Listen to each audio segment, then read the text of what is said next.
coup, bonjour. Bonjour. Alors, je suis Catherine Girard-Audet, je suis l'auteure de La vie compliquée de Léa Olivier. Je suis Ludo Borecki, le dessinateur de la BD La vie compliquée de Léa Olivier.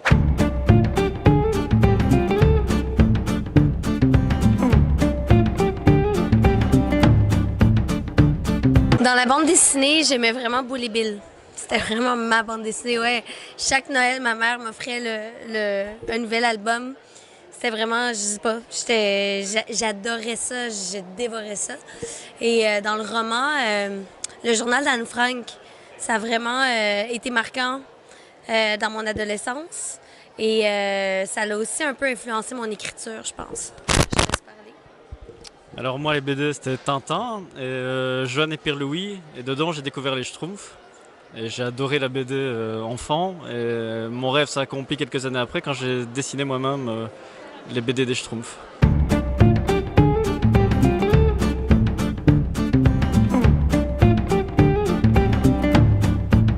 Moi c'est Hergé, Franquin, Peyo, vraiment les anciens dessinateurs de BD. Et toi, Catherine, dans le roman?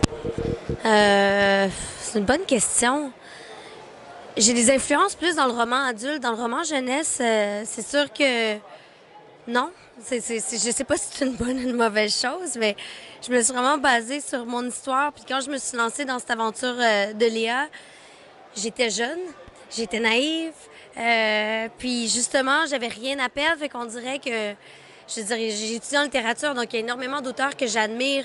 Et d'être capable de vivre de sa plume, c'est quelque chose que j'aspirais un jour, mais je peux pas dire que j'avais vraiment comme un mentor comme tel en littérature.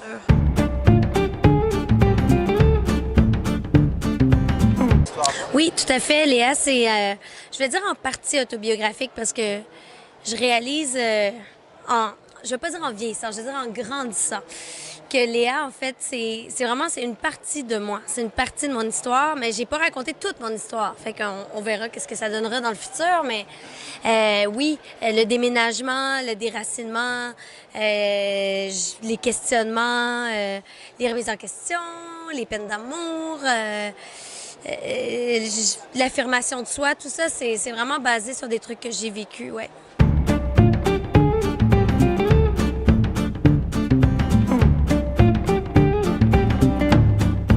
Je pense que c'était au départ, est-ce que tu avais eu l'idée de le faire en BD? C'est Dimitri. C'est Dimitri. Donc Dimitri, l'éditeur belge qui a eu l'idée de l'adapter en BD et il a dit qu'il allait chercher en Belgique, qui est un peu le pays de la bande dessinée, un dessinateur pour faire le truc. Et moi à ce moment-là j'étais en contact avec lui pour tout à fait autre chose. Je lui présentais un projet et dans un de mes croquis il a vu, j'avais dessiné une jeune adolescente et il trouvait que ça pouvait coller avec Léa Olivier et c'est comme ça que ça a commencé. Il m'a demandé de faire un essai, j'ai lu les 3 premiers romans. Bah, j'ai bien aimé. Et donc j'ai continué comme ça à faire des premières planches et tout, à montrer à Catherine. Et ça a démarré comme ça.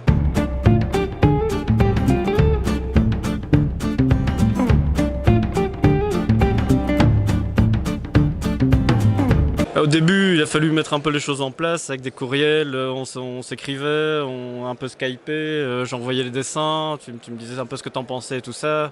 Il y avait notamment pour créer tous les personnages, parce que Catherine avait quand même une idée un peu des personnages dans sa tête. Et donc on a fait comme ça au début. Hein. Ouais.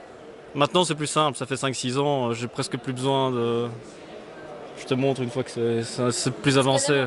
Oui, je connais Montréal.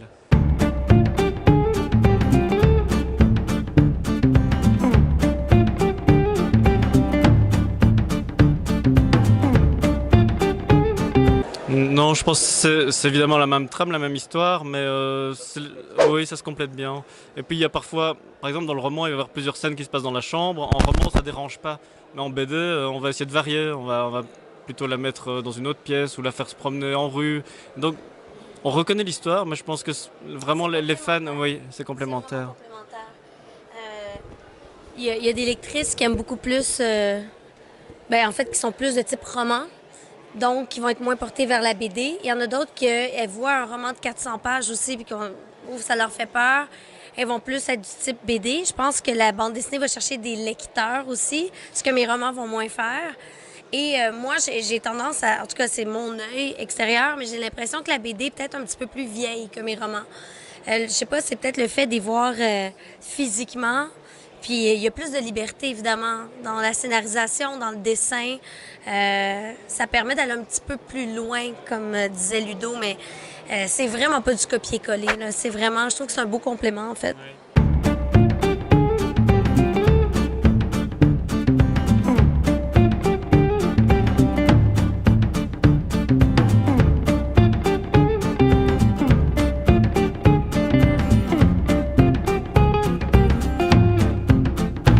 Non, pas du tout. En fait, ce serait une contrainte d'exactement faire un copier-coller. Mais le fait d'imaginer d'autres séquences, je le fais pas tout seul. Il y a Didier Alcan donc, qui adapte le roman en BD, qui fait déjà tout ce travail-là en amont. Je veux dire, quand je reçois le scénario complet, j'ai presque plus qu'à dessiner. Donc ce travail-là n'est pas tout à fait fait par moi, mais donc c'est pas du tout une contrainte.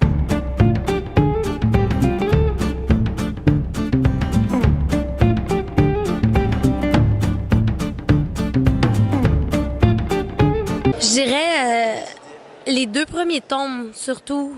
Mais la première fois que j'ai vu le croquis de Léa, j'ai eu un choc. Je vais pas mentir, parce que pour moi, Léa, c'est celle des couvertures.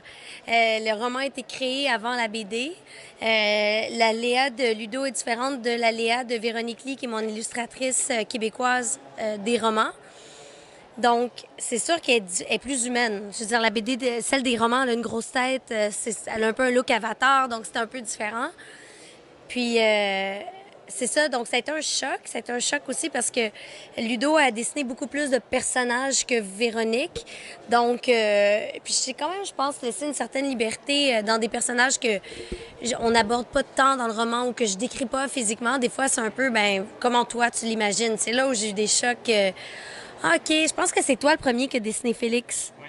Avant même que Véronique, ouais. Donc, des fois, c'est Véronique, mon illustratrice de roman, qui a dû se baser sur les dessins de Ludo parce qu'on peut pas faire non plus, faut pas trop s'éloigner d'un et l'autre. Donc, ça, des fois, c'est des chocs de dire, ah oui, c'est comme ça que tu les imagines parce que ma vision, quand moi je l'écris, c'est pas comme ça. Mais oui, ça m'amène ailleurs. Mais c'est rarement arrivé que je te dise que c'est pas correct, là. Il me semble, j'ai un choc. Mais je respecte sa vision d'artiste. Là, c'est lui l'illustrateur, après tout. J'essaie d'y laisser le plus de liberté possible à ce niveau-là.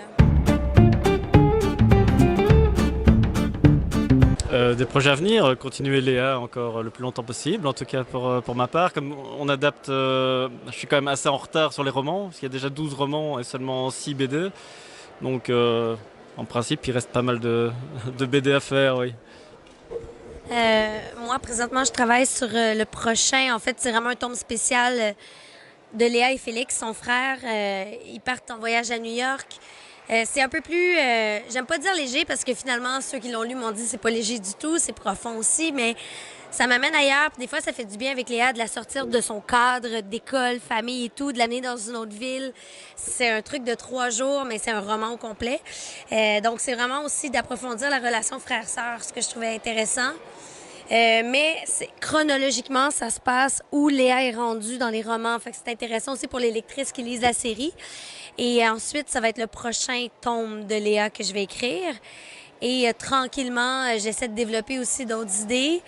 Et parallèlement à ça, on se croise les doigts éventuellement, ça c'est au Québec, d'adapter Léa Olivier à la télévision. Donc, et évidemment, je continue à travailler avec Ludo sur la BD. Donc, ben, c'est ça, une petite année.